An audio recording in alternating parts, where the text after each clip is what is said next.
আবু সাইদকে যারা কটাক্ষ করবে কিংবা কোনো শহীদকে যারা কটাক্ষ করবে, বাংলাদেশে তারা জনগণের স্বার্থের বিরুদ্ধে যে তাদের অবস্থান, এটা তো স্পষ্ট। সেই স্পষ্ট অবস্থানের বিরুদ্ধে আমাদের লড়াই জারি থাকবে। কেননা পুরনো পতিত ফ্যাসিস্ট শক্তি উস্কানি দিচ্ছে, আবার অনেকে নানান ফ্যাসিবাদী চিন্তা লালন করেন। তারা ফ্যাসিবাদের বিরুদ্ধে আওয়াজ তুলেও নিজেরা কিন্তু ফ্যাসিবাদী। না হলে মাজারে হামলা হয় কেন এই গণতান্ত্রিক স্বাধীন বাংলাদেশে? কেন মন্দিরে হামলা হয়? কেন নারী হয়রানির শিকার হয়? কেন পাহাড়ে বাঙালির বাইরে অন্য জাতির লোকেরা তাদের বাড়িতে আগুন দেওয়া হয়? বাংলাদেশে আজকে এরা যারাই করছে, মনে রাখবেন এরা হয় পতিত ফ্যাসিস্টদের দোসর, অথবা তাদের যারা মুরব্বী, যারা চায় এই দেশে এই ধরনের কাণ্ড ঘটুক আর বাংলাদেশকে তারা জঙ্গি রাষ্ট্র হিসেবে বিদেশে প্রচার করুক, তাদের এই স্বার্থ রক্ষা করছে। এবং তারা আসলে ফ্যাসিস্ট ব্যবস্থাই চায়। কেউ মুক্তিযুদ্ধের চেতনা দিয়ে বিভাজন তৈরি করেছিল, হিংসা তৈরি করেছিল, এখন নতুন করে আরেকভাবে আরেক দল হিংসা তৈরি করতে চাইছে।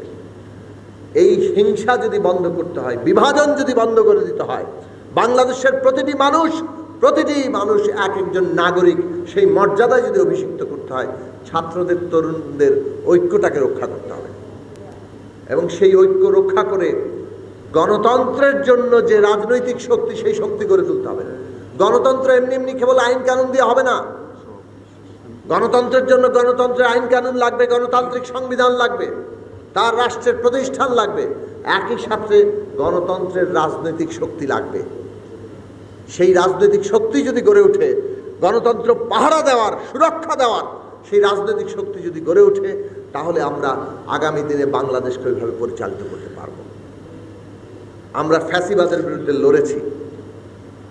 এখানে বিএনপির নেতা আছেন, বিএনপির মতো বড় রাজনৈতিক দল যারা অতীতে ক্ষমতায় ছিল, আমরা তখন রাজনৈতিক কর্মী হিসেবে তাদের শাসনের বিরুদ্ধে লড়াই করেছিলাম।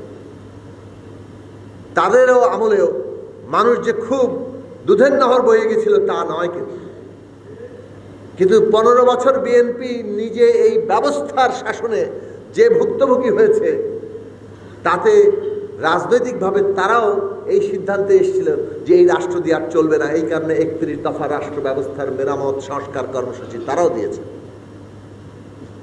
বাংলাদেশের ভবিষ্যৎটা ওই জায়গায় নির্মাণ করতে হবে যে এখানে একটা গণতান্ত্রিক বন্দোবস্ত হবে, রাষ্ট্র মেরামত সংস্কার হয়ে একটা গণতান্ত্রিক রাষ্ট্র হবে, গণতান্ত্রিক সংবিধানের উপর দাঁড়াবে। সেই লড়াই করার ঐক্যটা আমরা রক্ষা করতে চাই। এইটা পরিষ্কারভাবে আগামী দিনের ফয়সালার ব্যাপার, তরুণদের কাছে ফয়সালা করার ব্যাপার। যারা এই পথ থেকে সরে যাবে, তারাই আজকে বাংলাদেশের জনগণের বিপরীতে দাঁড়াবে।